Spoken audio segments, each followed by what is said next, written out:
I got to just ask Rana to comment, just because Yeah. she's already talked about some of these kind of new tailored therapy approaches, and the one we hadn't touched on is our phase 3 pedigree study, and my colleague Dr. Tian Zhang would I'd be remiss if I didn't give a shout out to say, look, I think this is another kind of innovation in the field, and sort of adaptive, maybe not tailored, but more like an adaptive design.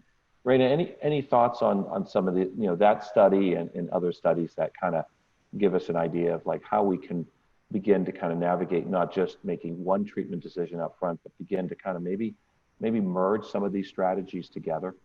Yeah, absolutely. So I think that the pedigree trial answers a critical question, and even now more important with the Checkmate 9ER data being positive. So I think it's a critical question in the field of how can we escalate therapy for people who need therapy escalation, and can we, for people who aren't in the CR category and aren't in the PD category, for the bulk of our patients who are in the middle, how can we get those responses to be deeper? How can we convert somebody with stable disease into a responder?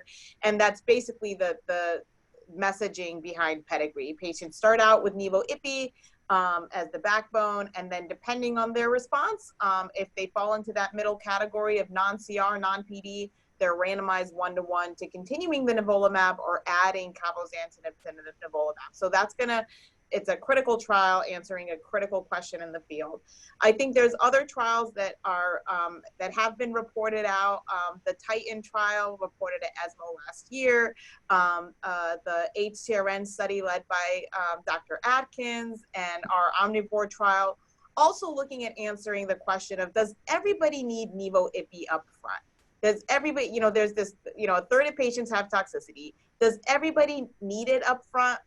Or can we basically take those patients who don't have a CR, don't have a PR, and then layer in the Ipi, whether we do 2 doses at a time or 4 doses at a time? Can we layer it in later to see if we can convert patients into responders or not? Now, these studies were small, they were phase 2, but I think they weren't, randomized trials compared to the standard of care, which is Nivo/Ipi up front if we were going to do the IO combination.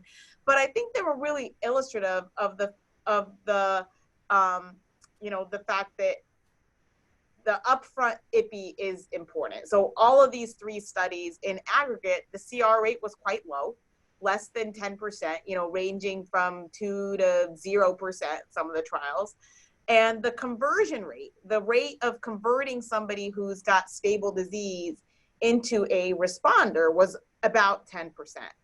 So it kind of speaks more to, if we had a biomarker to identify, then yes, but we don't.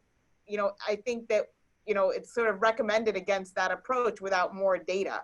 But these trials are very illustrative, because I think maybe, some clinician is faced with, well, let me just try the Nivo, and then if they don't do good, I'll add in the Ipi. I want to spare the patient the tox. And, really, I think shying away from that. I think these trials have shown us that. But if there is somebody who you're kind of worried about the Ipi, worried about toxicity, there is this 10% conversion rate. The early phase 1 studies showed that you can salvage patients with ipilimumab.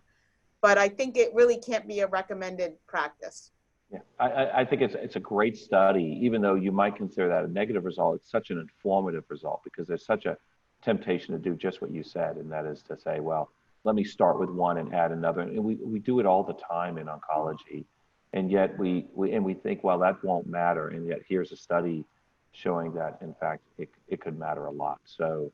I think you're absolutely right. It's a really important, informative study in terms of, look, if you're considering that combination, you really, to get the best results, need to consider that up front.